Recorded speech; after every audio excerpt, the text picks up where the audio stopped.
네, 안녕하세요. 이정훈입니다. 좀 복장이 바뀌었죠? 하도 뭐 대충 입고 한다고 하시는 분들이 좀 있었고, 그 봐주시는 게 굉장히 고마운데, 저는 뭐 내용만 전달하자고 했기 때문에 신경을 안 썼는데, 좀 신경 써라 하시는 분들이 있었고, 또 오늘 아침에 회의 겸 행사 겸 취재 겸 해서 간 곳이 있어서 넥타이를 맺고 왔던 거를 그대로 입고 한번 해봅니다. 좀 모양이 낫습니까? 고맙습니다. 오늘 드리고자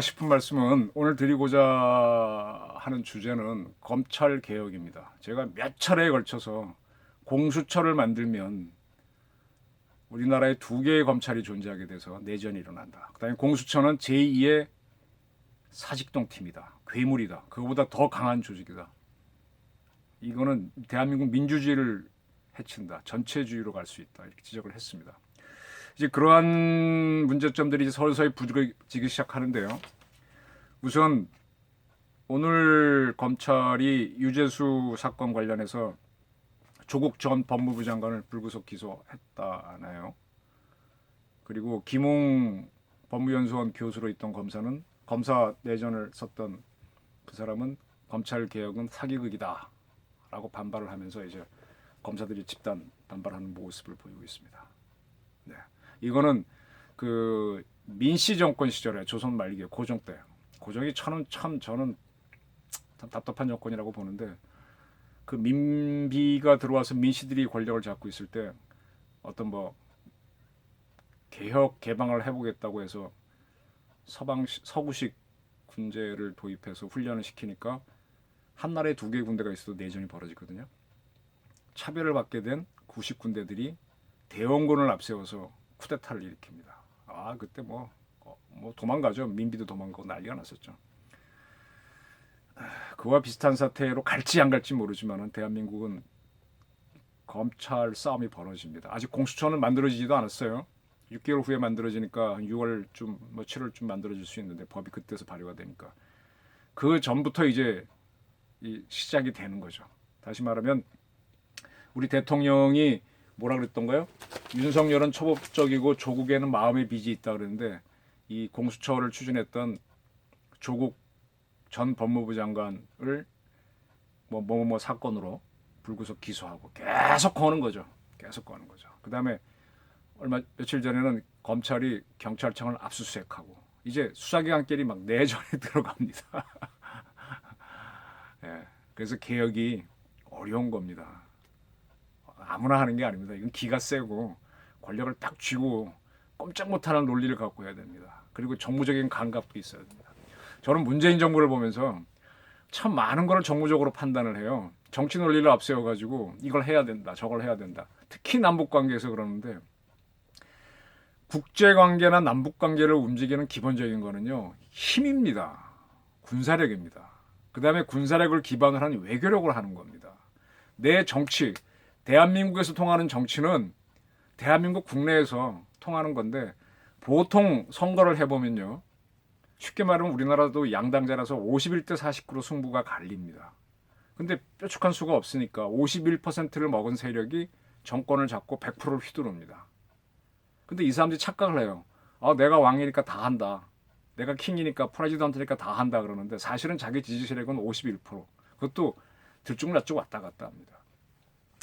그래서 이건 뭐 어쩔 수 없이 다수결 원칙으로 가다 보니까 주식회사에서도 가장 주식을 많이 가진 사람이 오너가 되는 거지 않습니까? 과반수를 가졌으면 뭐 51% 가지고 그 이상은 뭐 당연한 거고 아니면 뭐 20 몇 프로 갖고도 제일 많으면은 이렇게 끌고 나가는 건데 결국은 연합 정권인데 전제 정권처럼 행사를 해버리거든요. 여기서 문제가 생기는 겁니다. 그래서 지금 검찰 개혁을 쿠데타를 통해 가지고 정권을 잡았다라고 하더라도 민중의 반발이 있고 또 정치를 시작하게 되면 야당의 반발이 있어서 연합적으로 해야 되는데 뭐 문재인 정부는 촛불을 혁명이라고 합디다마는 그런 게 혁명이면은 저는 횃불을 들겠습니다. 촛불만 들면 혁명은 그렇게 쉬운 게 어디 있어요? 목숨 걸고 하는 거죠. 박정희 대통령이 5.16 할 때 목숨 걸고 했잖아요. 하다못해 전두환 소장도 12.12 때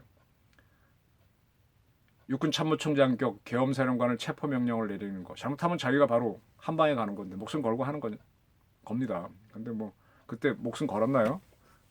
편승을 했지.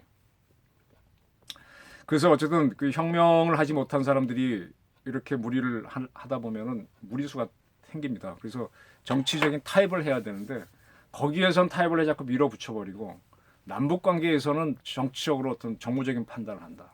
거기는 우리 정치 영역이 아닌데 미국하고 관계도 정치 영역, 일본도 마찬가지인데 국내에서 반일련을 아무리 일으켜봐야 일본하고 붙어서 이기지 못하면 소용이 없단 말이에요.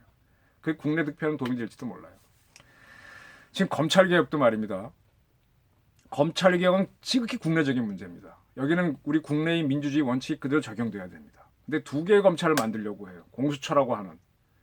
네.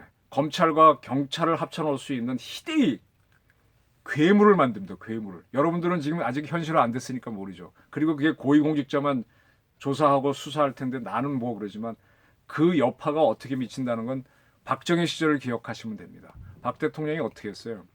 국회의원의 3분의 1을 자기가 지명한 국회의원 유정열로 채웠지 않습니까? 그 다음에 공화당 의원이 또 먹으니까 항상 국회의 3분의 2가 여당이 되고 그 다음에 군, 검, 경 다 지고 나 국세청 지고 나니까 그거를 그래서 그 양반은 개발 독재 막 SOC를 만들고 뭐 국민교육을 시키고 그럴 필요성 때문에 또 그걸 해냈으니까 인정하는 면이 있는데 지금 그럴 때도 아닌데 무슨 뭘 어떻게 하겠다는 겁니까? 그리고 그런 개혁을 하려면 혁명 정권으로서 임기 끝까지 간다. 임기 뭐 무한정이다. 이런 킹이다. 이런 개념이 있어야 되는데 지금 뭐 3년, 2년 후면 끝날 정권인데 뭘 어떻게 하겠다는 거예요. 우리 선거 이기기 위해서만 꾀를 쓰는데 그러려면 갈등이 적어야 되거든요. 근데 정무적인 판단을 이런 데 적용을 시키고 있으니까 문제입니다. 그래서 지금 검찰에서는 수사권을 일단은 제가 검사들을 보면서 느끼는 거는 이 핵심이 수사권입니다. 사법권에서는 재판권도 아니고 기소권도 아니고 수사권입니다. 수사권을 뺏기려면 힘이 없어요. 근데 기소권도 사실은 대단한 힘이에요. 딱 갖고 왔는데 기소 못해 이유를 대갖고 기소 안 하면은 수사권도 봐주려면 사람 숱하게 봐주고 기소권도 숱하게 봐줄 수 있습니다. 어쨌든 권력 싸움인데 제가 보기엔 수사권이 훨씬 셉니다. 사람 만나서 이렇게 속된 말로 조져보면은요 재밌습니다. 재밌어요. 이렇게 사람 코너에 몰고요. 전지적 시점이 되거든요. 나도 때 묻은 사람인데 나는 그렇지 않다는 전제하에서 너 왜 그랬어 몰아치다가 적당히 봐주기도 해서 이렇게 조수 쓰면 재밌습니다. 지켜보고 있으면 아, 저 맛에 수사를 하는구나 하고 보일 정도로. 근데 그거를 뺏기는 이 검경 수사권 조정 문제가 통과가 되니까 검사들이 일단 반발하는 건 저는 이기주의로 봅니다. 수사는 저는 경찰이 한다는 게 맞고요. 기소는 검찰이 하는데 이 수사하는 경찰이 부패해서 누구를 봐주거나 돈 먹고 봐주는 문제를 어떻게 풀 거냐. 이 엘리트화를 어떻게 할 거냐. 이 문제 해결 없이 하게 되면은 이거는 교곽사로가 됩니다. 고친다고 한 게 결국은 본질을 죽이는 문제가 됩니다. 일단은 검찰이 반발하는 거는 예상했던 건데 이걸로 싸움이 시작됩니다. 이모군란이 언제 뭐 조선의 군사력을 강화하자는 문제로 쿠데타가 일어나나요? 아닙니다. 이익 문제에서 터집니다. 그 다음에 대검에 있는 간부들은 더 큰 걸 볼 테니까 공수처 저 말도 안 되는 걸 누가 만들었어. 그 윤석열 씨가 처음부터 문제 제기를 했었습니다. 저도 문제 제기하고 있는 거고요. 그러니까 조국을 계속 치는 겁니다. 네. 법적 근거를 가지고. 저는 쭉 사람을 만나오면서 대한민국의 여러 정치 세력 집단이 있는데 엘리트로만 똘똘 뭉친 데가 꼽으라면은 파워도 있고 저는 검찰, 서울법대 중심으로 모여진 검찰하고 서울대 중심 엘리트로 구성된 삼성전자는 세계적이다. 저기는 건들면은 리액션이 강하다. 라는 걸 저는 느낍니다. 거기를 칠 때는 상당히 조심을 해야 되고 그 사람들은 반발을 할 줄 아는 사람입니다. 물론 누구나 다 반발하지만 저쪽에서는 칼이 날라옵니다. 다른 사람들은 이렇게 비명을 지르는 반발일 수 있지만 그래서 지금 검찰이라는 조직을 건들 때는 사실은 숙고해야 됩니다. 그래서 과거에 검경 수사권 분리가 필요하다는 건 노무현 정부도 또 그 이전에도 다 검토했는데 쉽게 못한 거는 함부로 건들면 서울법대 출신의 검사들은 여러 가지 수를 씁니다. 여러분 제가 한번 얘기 드린 적이 있는데 1등 해본 사람하고 1등 늘 해본 사람하고 어쩌다 한 사람하고는 하늘과 땅 차이입니다. 수가 다릅니다. 접은 적이 없는 사람들은요 강합니다. 따라서 검찰이 이제 앞으로 여러 가지 법적 근거를 가지고 정권을 수사를 하고 비리를 수사하게 되면은 대한민국은 이제 개판이 되는 거죠. 집에서 기르던 개한테 주인이 물리는 꼴도 될 거. 이미 벌어지고 있는 거고요. 그래서 다른 개를 끌고 오겠다는데 그럼 그 개하고 이 개하고 싸우고서 막 개판 되는 겁니다. 예. 그리고 죽었다 깨도 대한민국에서는 사법권을 수사권을 가진 검찰은 하나여야 됩니다. 기소권은.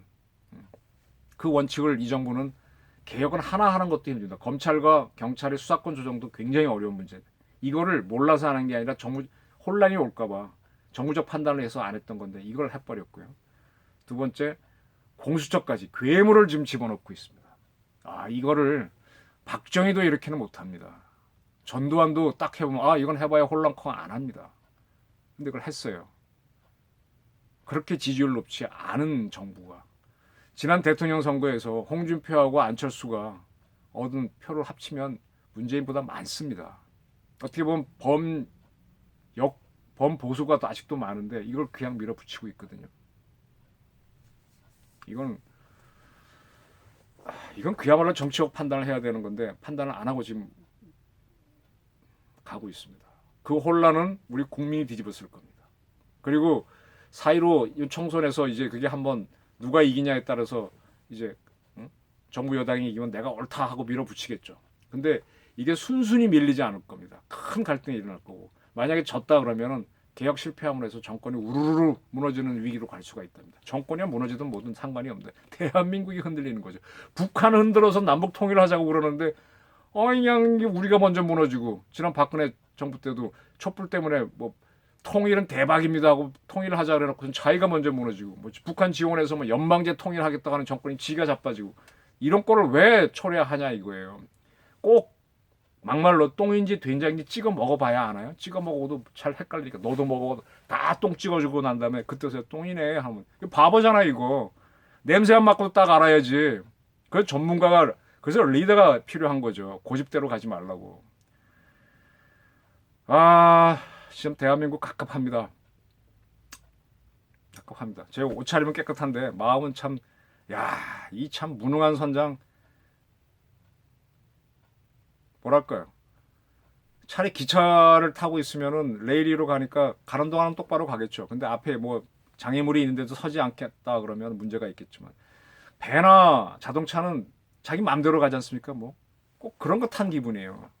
베스트 드라이버가 아니라 워스트 드라이버. 이런 문제는요. 검경 수사권 개혁 조정 그다음에 공수처 신설 이런 거는 대단한 개혁 아이디어가 아닙니다.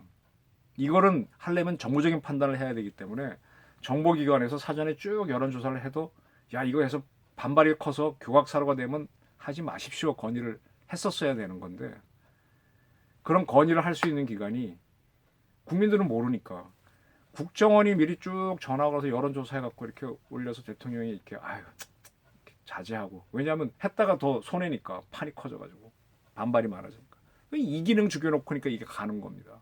언론사도 그나마 반발하는 거 있는데 그거는 무시하고 이건 보수 언론이니까 이렇게 하니까 이제 비극이 잉태가 될 텐데 이걸 지켜봐야 되나요? 선거판으로 가기 때문에 빼도 박도 못하고 그냥 갈 겁니다. 과거에 이 정부가 굉장히 싫어하고 우습게 보는 게 전두환 대통령인데 전두환 대통령이 직선제를 안 하겠다. 그 다음에 개헌을 안 하겠다가 고집을 부리고 쫙 나가다가 6월 살 때 벌어지고 막 난장 치고 난 다음에 6.29 선언을 노태우 씨한테 발표하게 하고 받아들입니다. 저는 차라리 이 정권이 그렇게 우습게 보고 싫어하는 전두환이 문재인 씨보다 훨씬 남자라고 봅니다. 배포 크고 딱 그리고 돌았잖아요. 인기 딱 채우고 나오고 그리고 단임 실현했잖아요. 정권에 대한 욕심이 오히려 없었지. 그렇게 뭐 광주의 원형으로 몰아붙이고 있지만 나온 것도 없잖아요. 그러니까 이 정부가 상당히 엉터리고 자기 생각에 도구마에 갇혀 있는 뭐라 그럴까요? 문제입니다. 진짜 문제입니다. 문재인 대통령, 문재인 정부 진짜 문제입니다. 감사합니다.